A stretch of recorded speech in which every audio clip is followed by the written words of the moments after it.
নমস্কার বন্ধুরা, কেমন আছো সবাই? আমি তো ভালো আছি। আজকে বানাবো মুগ পুলি।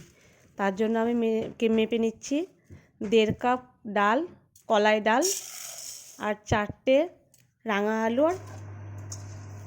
আর আধখানা গোল আলু। এবার এটা আমি প্রেসারে সিটি করে মারতে দেব। 5-6টা সিটি হয়ে গেলে এটাকে আমি এবার নামিয়ে নেব। দেখো বন্ধুরা, কত সুন্দর সেদ্ধ হয়ে গেছে ডালটা। এটাকে আমি ঢেলে নিব। এবার গ্লাস দিয়ে ভালো করে আলুগুলোকে মেখে নেব। মাখা হয়ে গেছে, আলুর গোটা যেন না থাকে। এবার আমি যে কাপের ডাল মেপে নিয়েছি সেই কাপের 3 কাপ চালের গুঁড়ো দেব। চালের গুঁড়ো দেব, কিন্তু ভীষণ গরম, তাই এটা আমি চামচে করেই মেখে নিচ্ছি। আস্তে আস্তে দেব, তা করতে করতে ঠান্ডা হয়ে যাবে। দিয়ে এবার আমি বাকি চালের গুঁড়োটা দিয়ে দেব। ভালো করে মাখবো, মেখে দেখবো যে খুব সুন্দর একটা ডো তৈরি হয়ে গেছে। এবার আমি আস্তে আস্তে পুর করে রেখেছিলাম ক্ষীরের, এর আগে আমি দেখেছি। এবার আমি চিনির সেরাটা তৈরি করে নেব। তাহলে 300 চিনি দিয়েছি আর 200 খেজুর গুড়, পাটালি গুড় দিয়েছি। ভালোভাবে এটাকে আমি জাল করে নেব। তাতে দুটো তেজপাতা। এবার সেরা ঘন হয়ে এসেছে। আর একদিকে আমি তৈরি করে নেব মুগ পুলি। এবার তাতে লেচি করে আমি এবার পিঠেটা তৈরি করে নিচ্ছি।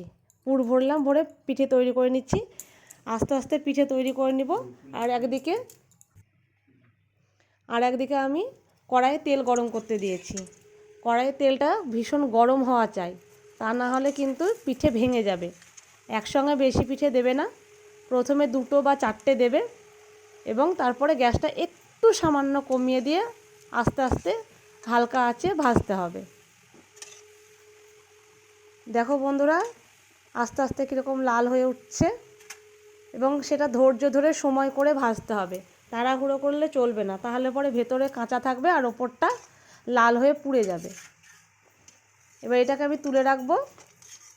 তুলে রেখে আবার গ্যাসটাকে হাইয়ে দেব এবং এটাকে ঠান্ডা হতে দেব। হাইয়ে দিয়ে আবার আমি ভেজে নেব। এভাবে পুরো পিঠেটাই ভেজে নেব। যেগুলো আগের ভাজা পিঠে ঠান্ডা, সেগুলোকে এবার আমি সেরাই দেব। গরম পিঠে কোনো মতেই দেওয়া যাবে না, তাহলে ভেঙে যাবে। এবার আমি এরকম করে সব পিঠেগুলোকে ভেজে নিয়েছি। দেখো আমার কত পিঠে তৈরি হয়েছে। অনেক পিঠে তৈরি হয়ে গেছে, সব আমার কমপ্লিট। এবার দেখাবো তোমাদের কেমনভাবে সেরা ঢুকেছে। ওগুলো খুব গরম, তাই দিতে পারেনি, এবং সারা রাত থাকলে আরও সেরা ঢুকবে। দেখা হবে আবার নতুন কোনো ভিডিওতে। টাটা।